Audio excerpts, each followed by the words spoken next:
Hello friend, good morning. आप सभी का मेरे चैनल में स्वागत है। सभी को मेरा राम राम। आज हम भागवत देखने जा रहे हैं, भागवत कथा सुनने। तो अचानक ही प्रोग्राम बना और भागवत सुनने जा रहे हैं। समागम और मां की महिमा। हम आप सभी का, हमारा ही नहीं, हम अपने को बड़ भागी मानते हैं। ना जाने हमने कौन से ऐसे पूर्व जन्म में कर्म किए होंगे, पर आप सभी बड़ भागी हैं कि मां की महिमा और साक्षात संतों का दर्शन, संतों का संग हम आप सभी को प्राप्त हो रहा है। हमने आपसे कहा था ना कि संतों का पदार्पण वहीं पर होता है। यदि संतों का पदार्पण हो जाए वो घर घर नहीं, वो स्थान स्थान नहीं, पाद तीर्थ विवर्जिता है, वो साक्षात तीर्थ स्थान बन जाता है। बिनु हरि की कृपा मिले ही नहीं संता। बाबा जी गोस्वामी जी कहते हैं रामचरितमानस में,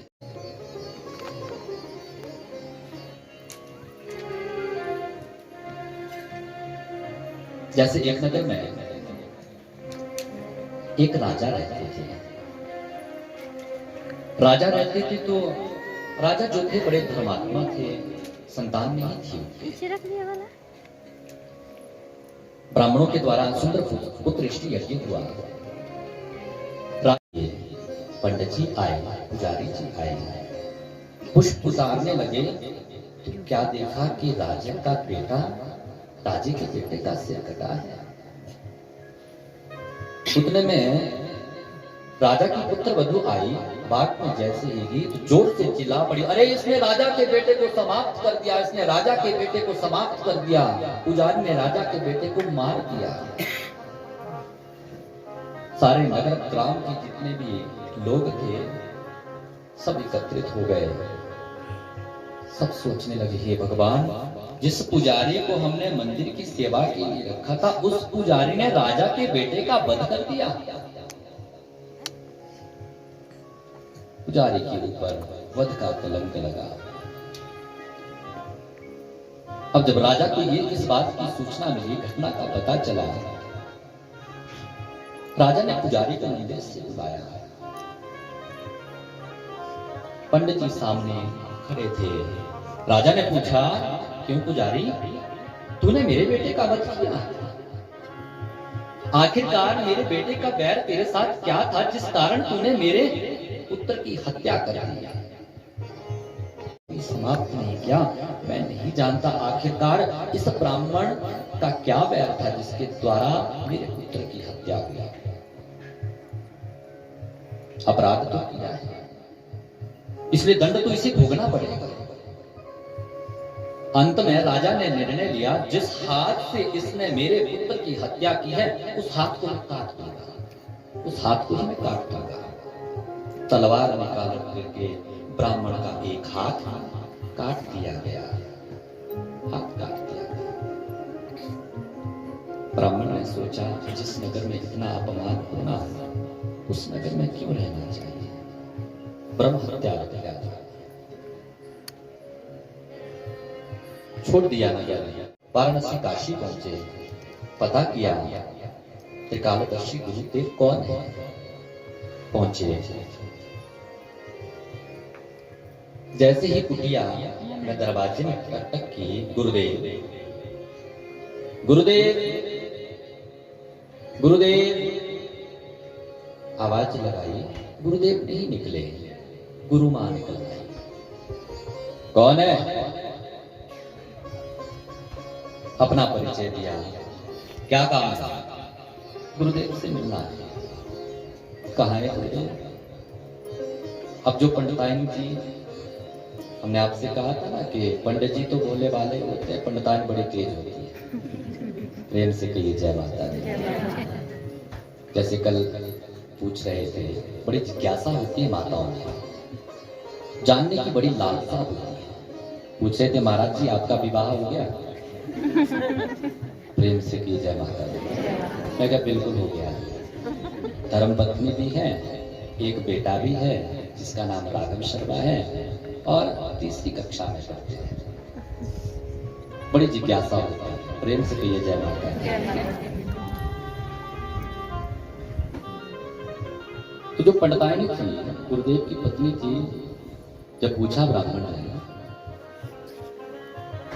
कि गुरुदेव कहाँ है, अरे ना जाने कहाँ मर रहा होगा तेरा गुरुदेव, सुबह चला जाता है, शाम को लौट करके आता है, पूरा दिन तेरे गुरुदेव का पता नहीं चलता, कल भाग गया, भगा दिया, लौट करके आए। शाम का वक्त था, शाम के वक्त फिर आगे ब्राह्मण देवता गुरुदेव से मिलने के लिए, फिर आवाज लगाई, गुरुदेव गुरुदेव। अब की बात गुरु माता नहीं, गुरुदेव निकल आए। क्या बात है बेटा, कौन हो, कहां से आए हो? अपना परिचय दिया। गुरुदेव अपने आश्रम में ले गए अंदर, आसन लेकर के ब्राह्मण को बिठाया, चरणों में ब्राह्मण बैठे, हाथ जोड़ करके विनती की, गुरुदेव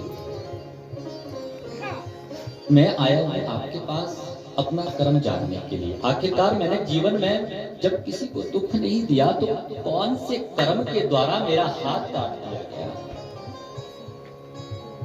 अपना कर्म मैं बाद में जानूंगा गुरुदेव। मैं सुबह आया था, मैंने आपको पुकारा, आप मुझे नहीं मिले, गुरु माता मिली, परंतु गुरु माता से जब मैंने पूछा तो इतनी गालियां आपके लिए दी जिसे मैं सुन नहीं सकता था। गुरुदेव अपना कर्म मैं बाद में जानूंगा, आपका कर्म जानने की इच्छा हो रही है। आखिरकार आप बताइए कि आपने कौन सा ऐसा कर्म किया जो आपको ऐसी पत्नी मिली? अपना कर्म मैं बाद में जानूंगा, आप बताइए। गुरुदेव ने कहा ठीक है बेटा, तेरा कर्म, तेरे कर्म का व्याख्यान मैं बाद में करूंगा, पहले अपने कर्म के बारे में बता। पूर्व जन्म में मैं कौवा था। क्या था? कौवा, काका। और जो ये मेरी धर्म पत्नी है ना, ये गधी थी। क्या थी? गधी। गधी थी तो जो इसका मालिक था, इसके ऊपर बहुत सारा भार होता था, जिसके द्वारा इसके शरीर पर घाव लग गए थे, घाव पड़ गए थे। मैं कौवा था, जैसे इसके पीठ पर मैंने घाव देखे तो मैं अपनी चोंच से उसे कुरेदता, अपनी चोंच से कुरेदता। मुझे तो बड़ा आनंद आता, बड़ा मजा आता, परंतु ये उतनी ही उछलती, इसे बहुत पीड़ा होती। जहां जहां ये दौड़ती, गधी दौड़ती, वहां वहां मैं भी दौड़ पड़ता, और जब भी मुझे मिलती तो बार बार मैं कुरेदता। उस समय तो मुझे कुरेदने में मजा आता था, इसे दर्द होती थी। बस मुझसे दुखी होकर के ये हरिद्वार पहुंची। मैं बहुत समय तक इसे ढूंढता रहा। अंत में मुझे वो गधी मिल गई। मैंने वहां जाकर उसकी पीठ पर जाकर के फिर कुरेदने लगा। उससे दुखी होकर जैसे इसने गंगा में डुबकी लगाई, छलांग लगाई, इसके साथ मैं भी गंगा में समाप्त हो गया। तो पूर्व जन्म में जो गधी थी वो इस जन्म में मेरी पत्नी बनी, और मैं कौवा था, मैं इसका पति बना।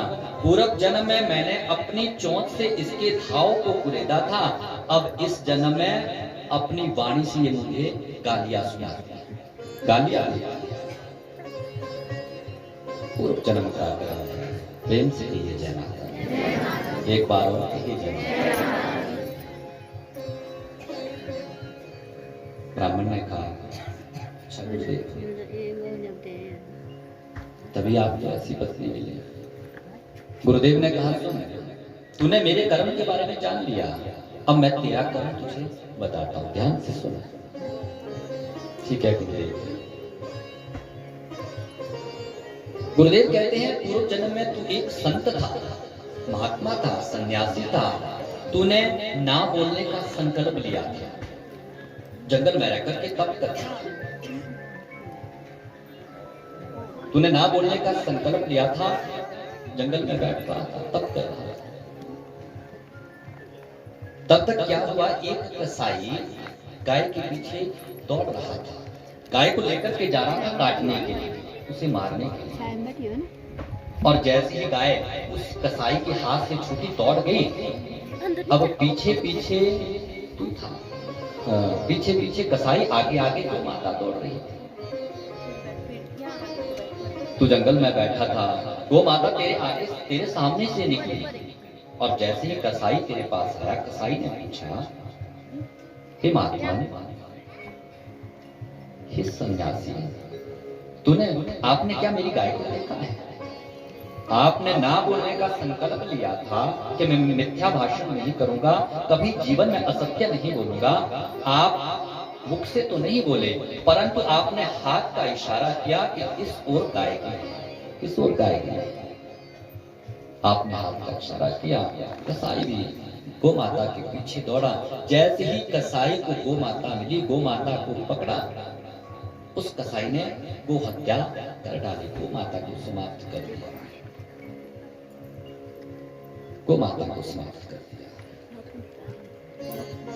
गुरुदेव कहते हैं, ब्राह्मण तू संत था, तूने हाथ का इशारा किया था, जिस हाथ का तूने इशारा किया था, आज वही हाथ राज दरबार में तेरा कट गया। और जो राजा का बेटा था, उन महात्मा ने इशारा किया था, बोलने के लिए संकल्प लिया था कि मैं असत्य भाषण नहीं करूंगा। तो इशारा करने मात्र से आज ब्राह्मण जो बने, उनका हाथ कट गया। जो इस जन्म में राजा का बेटा बना, वो पूर्व जन्म में कसाई था, और जो उनकी पुत्र वधू बनी, वो गौ माता थी। पूर्व जन्म में उस कसाई ने गौ माता का वध किया था, और इस जन्म में वही गौ माता पुत्र वधू बनी। तो आज उस पुत्र वधू के द्वारा राजा के बेटे की गर्दन कट गई। पूर्व जन्म का कर्म है। प्रेम से जय माता दी।